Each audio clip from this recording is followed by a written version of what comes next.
bite to eat right here this morning. All right. We're going to talk about the new cloth and the new wine, right? Jesus had two parables. What he was talking about was the old law and new covenant.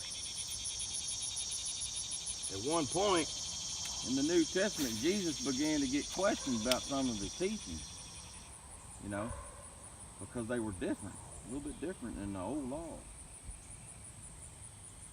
Jesus said he did not come to change the law, but to fulfill it.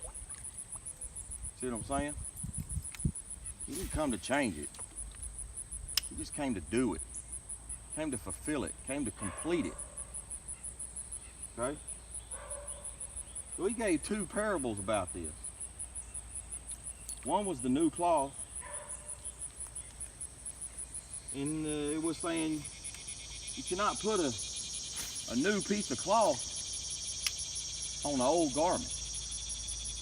Like if you had a hole in an old piece of clothes, you can't patch it with a new piece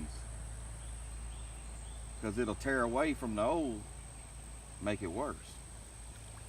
See what I'm saying?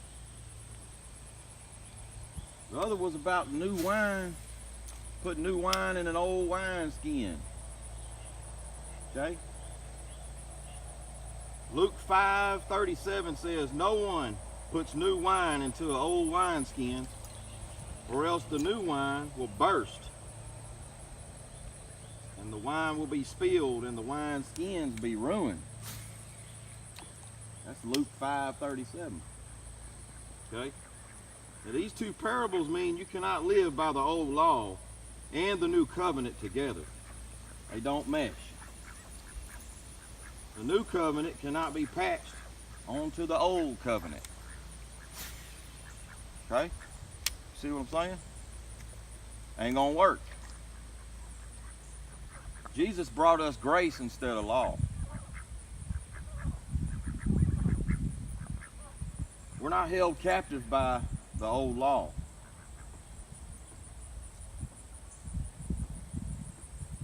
By putting our faith in the gospel of Jesus Christ, we have grace. We escape law. There are pros and cons.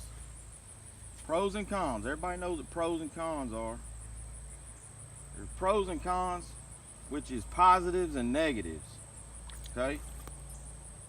About everything. Everything has pros and cons. Except